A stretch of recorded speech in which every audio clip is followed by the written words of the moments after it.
नमस्कार बच्चों, builder inter college builder online classes में आपका स्वागत है।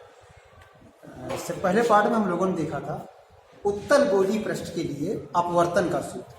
ठीक है, आज हम लोग देखेंगे अवतल गोलीय पृष्ठ के लिए अपवर्तन का सूत्र। ठीक है, आज का हमारा डेरिवेशन है उत्तल गोलीय पृष्ठ के लिए अपवर्तन का सूत्र। तो पिछले पार्ट में जो हम लोगों ने व्यंजक निकाला था अवतल गोलीय पृष्ठ के लिए अपवर्तन का व्यंजक n/v - 1/u = n-1/r। आज हम लोग कर रहे हैं उत्तल गोलीय पृष्ठ के लिए अपवर्तन का व्यंजक। इसका भी व्यंजक सेम वही आएगा जो अवतल के लिए हम लोगों ने देखा था। ठीक है, चलिए ये हमने एक अवतल गोलीय पृष्ठ लिया, ये इसका अक्ष हो गया, ये ध्रुव हो गया, फोकस F ले लिया हमने। एक बिंदु वस्तु O ये है, ये प्रकाश की किरण थोड़ा सा पास में बिंदु वस्तु O, ये प्रकाशीय किरण वक्रता केंद्र इसका ये C हो गया, वक्रता केंद्र और ये जो लाइट वक्रता केंद्र से ये इसका हो गया अभिलंब। तो प्रकाश की किरण हमारी कहाँ से कहाँ जा रही है? विरल से सघन माध्यम। ठीक है, तो प्रकाश की किरण जो हमारी है विरल से सघन माध्यम में जा रही है, तो सीधी सी बात है जब विरल से सघन में जाएगी तो ये अभिलंब की ओर झुक जाएगी। जब विरल से सघन में जाती है तो थोड़ा सा ये अभिलंब की ओर झुक गई। इसको पीछे की ओर हम जब बढ़ाएंगे ये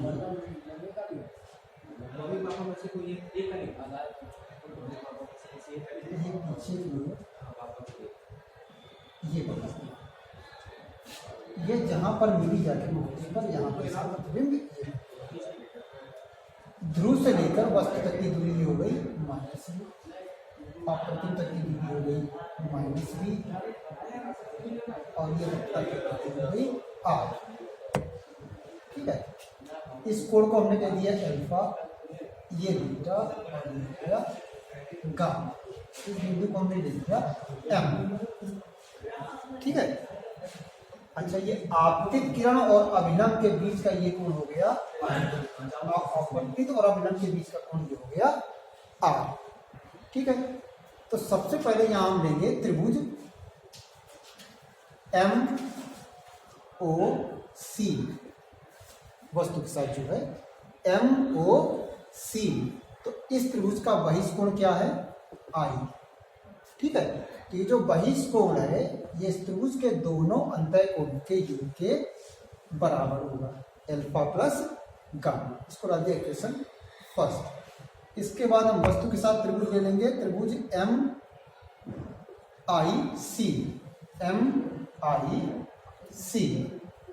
इस त्रिभुज का चित्र में देखिए बहिष्कोण है R, इस त्रिभुज के दोनों अंतः कोण हो जाएंगे beta plus gamma, equation second. ठीक, इसके बाद हम यहां लगा देंगे स्नेल के नियम से। स्नेल का नियम पता है आप सभी लोगों को, sin I बटे sin R बराबर होता है प्रकाश की किरण इस माध्यम को अगर हम 1 लें और इसको 2 कर दें तो 1 से 2 में जा 1 या 2, तो इसको हम लिख सकते हैं n2/n1।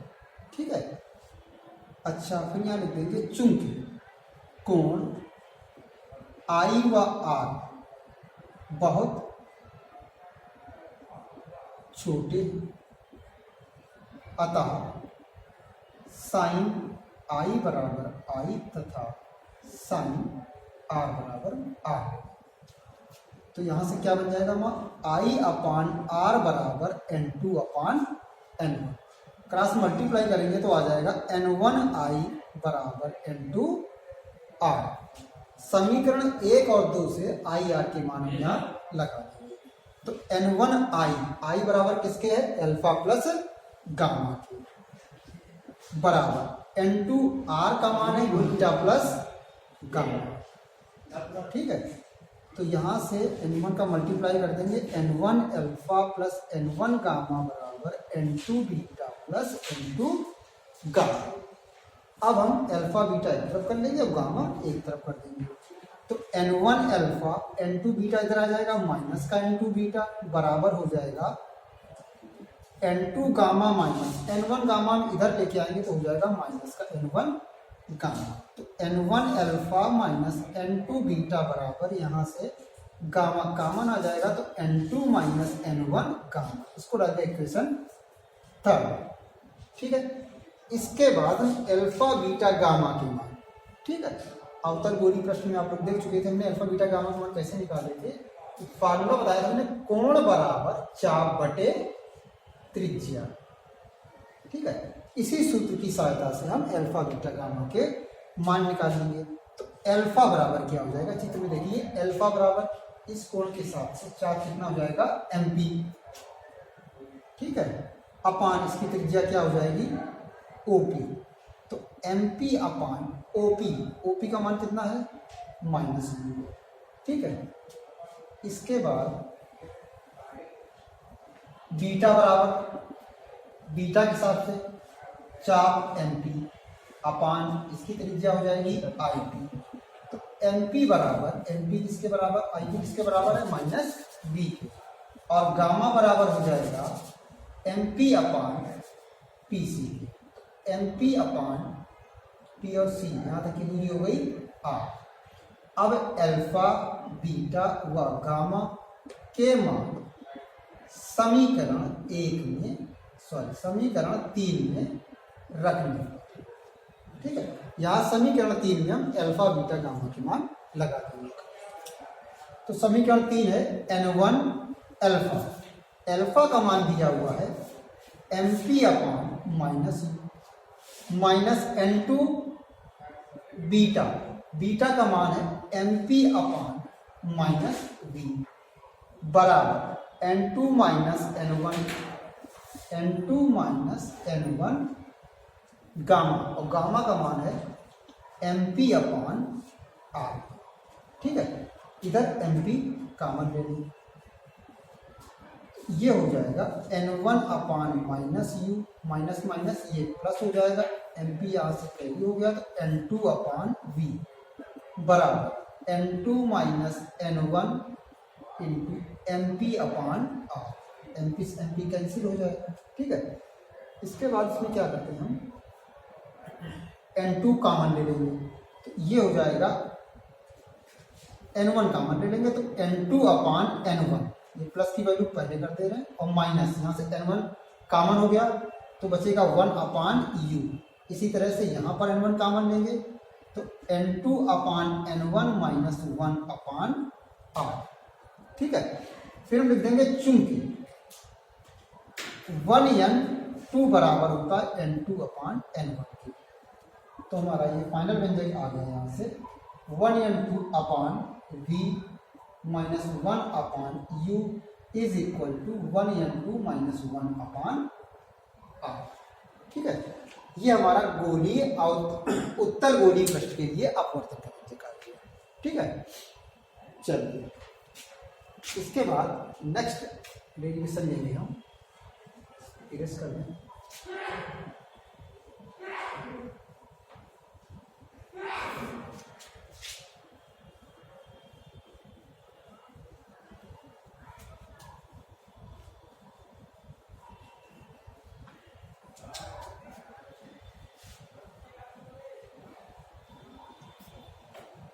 ठीक है, इस लेसन का नेक्स्ट डेरिवेशन देखेंगे। लेंस के लिए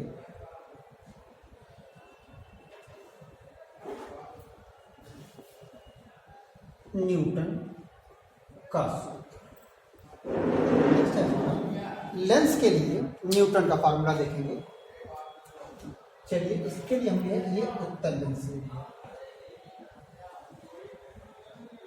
ये हमने उत्तर लेंस ले लिया,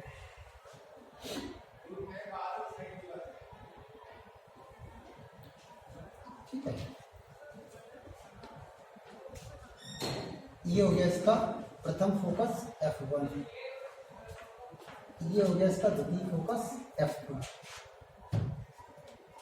ये एक वस्तु O स्थित है, O डाइस, ठीक है। एक प्रकाश की किरण ये मुख्य अक्ष के समांतर है, तो जो मुख्य अक्ष के समांतर जा रही है, पता है आपको ये कहां से जाएगी, फोकस से ऊपर ये गुजरेगी, ठीक। दूसरी प्रकाश की किरण हमने ये प्रथम फोकस से ले ली, तो जो प्रकाश की किरण फोकस से होकर जाती है, ये पता है आपको, ये कहां से जाएगी, ये मुख्य अक्ष के समांतर में गुजरेगी, ठीक है। दोनों ने जहां पर काटा जाकर वहां इस वस्तु O डैश का प्रतिबिंब ये I डैश प्राप्त हो गया, ठीक। अच्छा, इसके बाद हम वस्तु की दूरी ध्रुव से नहीं लेंगे, प्रकाश की किरण से नहीं लेंगे, ठीक है। हम ये दूरी वस्तु की फोकस से, ये हमने दूरी ले ली माइनस की x1, ठीक है। प्रथम फोकस से वस्तु की दूरी ले ली, और ये फोकस तक की दूरी, इसको हमने F1 ले लिया, ठीक। इसको द्वितीय फोकस को F2 पे दिया, और प्रतिबिंब की दूरी इसको हमने x2, ठीक। इस बिंदु को M कह दिया और इसको हमने N, ठीक है। अब हम यहां पे लेंगे समरूप त्रिभुज O डैश F1 तथा त्रिभुज PN F1, ठीक है। इस त्रिभुज को लिया और इस त्रिभुज को लिया, ठीक। तो हमने इसकी भुजा ली, इस त्रिभुज की O डैश, ठीक है। तो दूसरे त्रिभुज की इसके संगत भुजा कौन सी हो जाएगी, PN, ठीक। इसके बाद हम इसका आधार ले लेंगे OF1, इसके साथ इस त्रिभुज की भुजा कौन सी आएगी, PF1, ठीक। फिर चित्र से देखिए O डैश अपान PN लिखा हुआ है, तो PN ये भुजा इस आकृति में देखिए, यहाँ चित्र से PN बराबर किसके हो जाएगा, I डैश की। तो यहाँ पे PN बराबर लिख देंगे I डैश की, बराबर OF1 अपान क्या हो जाएगा, PF1 की। इसको रख दे इक्वेशन फर्स्ट, ठीक है। इसके बाद हम इस तरह ले लेंगे त्रिभुज MPF2, इस त्रिभुज को ले लेंगे MPF2, और त्रिभुज ले लेंगे इसके साथ में I dash F2, I dash F2, ठीक है। तो इसकी भुजा ली हमने MP, तो दूसरे त्रिभुज की इसके संगत आ जाएगी I डैश, ठीक है। और इसके साथ लेंगे हम PF2, इसके साथ दूसरे त्रिभुज की कौन सी भुजा आएगी, IF2। फिर इस त्रिभुज में MP, ये देखिए चित्र के हिसाब से MP बराबर किसके होगी, O डैश की, I डैश समझ लेंगे, चूंकि MP is equal to O dash, PF2 upon IF2, equation second. समीकरण 1 व 2 से, समीकरण 1 में OF1 अपान PF1 बराबर किसके है, O dash upon I dash के, ठीक है। समीकरण 2 में PF2 अपान IF2 बराबर किसके, ये भी O dash upon I dash के। इसलिए समीकरण 1 और 2 से हम इसके RHS बराबर कर लेंगे, OF1 upon PF1 is equal to PF2 upon क्या हो जाएगा, IF2, ठीक। अब चित्र से सारी की वैल्यू लगा देंगे। OF1 बराबर किसके है, माइनस x1, PF1 बराबर किसके है, माइनस F1 के, PF2 बराबर किसके है, प्लस F2 के, अपान IF2 बराबर है x2 के, माइनस से माइनस कैंसिल हो गया, ठीक है। क्रॉस मल्टीप्लाई करेंगे तो यहां से x1 इंटू x2 बराबर कितना आ जाएगा, F1 इंटू F2 के, या F1 इंटू F2 बराबर x1 इंटू x2 के, ठीक है। ये आ गया हमारा लेंस के लिए न्यूटन का सूत्र, ठीक है। चलिए इसके बाद नेक्स्ट लिखते हैं क्वेश्चन और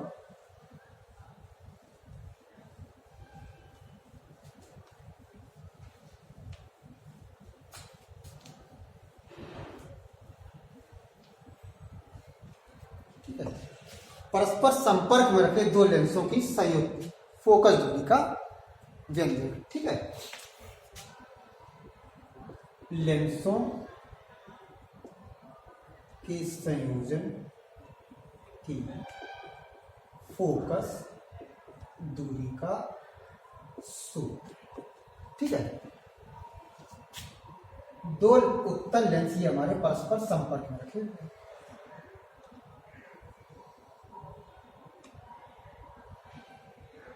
ठीक है, ये L1 हो गया, इसको हमने L2 कह दिया, इसकी फोकस दूरी F1 ले लिया, दूसरे की F2 मान लिया हमने। ये इसका मुखअक्ष हो गया, ये बिंदु वस्तु O, एक प्रकाश की किरण ये यहां से इस पर आपतित हुई। अगर ये दूसरे लेंस को हम ना देखें, मान लीजिए एक ही लेंस रखा हुआ है, तो इसका प्रतिबिंब ये प्रतीत होकर इसको ये जाना चाहिए, इसका प्रतिबिंब कहां पर बनता है, ये मान लिया हमने आई डैश पर बन रहा है। ठीक, लेकिन ये दूसरा लेंस रखा हुआ है, इसके द्वारा इसका इमेज कहां पर जाएगी, ये आई। ठीक है, पहले लेंस से वस्तु तक की दूरी हो गई माइनस, और पहले लेंस का जो प्रतिबिंब आई डैश बन रहा है इसको हमने कह दिया वी डैश, दूसरे लेंस से आई तक की दूरी को हमने कह दिया वी। ठीक है, तो अभी आप पहला लेंस देखिए केवल। ठीक है, तो हम क्या करेंगे, पहले लेंस के लिए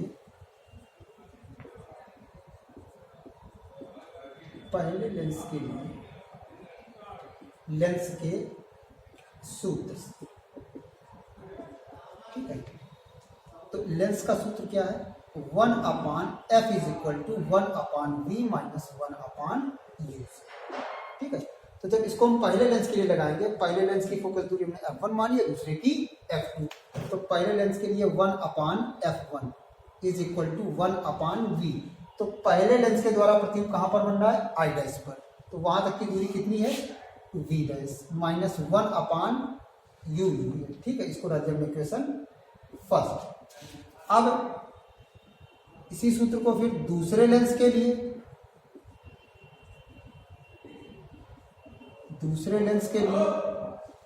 फिर लेंस का फॉर्मूला लगाएंगे हम, तो 1/f दूसरे लेंस के लिए क्या हो जाएगा, 1/, फोकस दूरी दूसरे कितनी है, f2 is equal to 1/v। तो दूसरे का प्रतिबिंब कहां पर बन रहा है, आई पर, तो वहां तक की दूरी है दूसरे लेंस से लेकर v, माइनस 1/u। जो पहले के द्वारा ये प्रतिबिंब आई डैश पर बन रहा है, ये दूसरी वस्तु के लिए, दूसरे लेंस के लिए क्या करेगा, वस्तु का कार्य कर रहा है। यानी कि जो आई डैश पर प्रतिबिंब बन रहा है पहले के द्वारा, ये दूसरे के लिए क्या कर रहा है, वस्तु का कार्य। तो 1 माइनस का 1/u, यू की जगह क्या हो जाएगा, v डैश। इसको डाल दिया हमने इक्वेशन सेकेंड।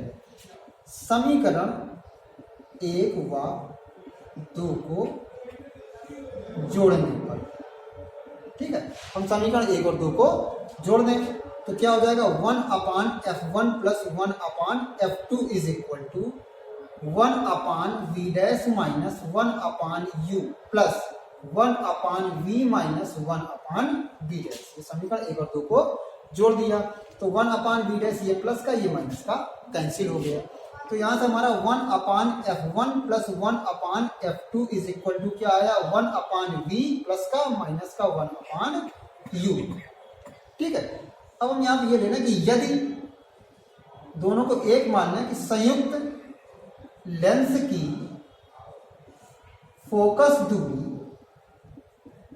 f हो, तो ये लेंस का सूत्र क्या लगेगा, 1/f इज इक्वल टू क्या आ जाएगा, 1/v माइनस 1/u। ठीक है, इसको डाल दिया समीकरण 3, इसको डाल दिया समीकरण 4। तो समीकरण 3 व 4 से हमारा फाइनल व्यंजक क्या बन जाएगा, समीकरण 3 और 4 से 1/f इज इक्वल टू क्या आ जाएगा, 1/f1 प्लस 1/f2।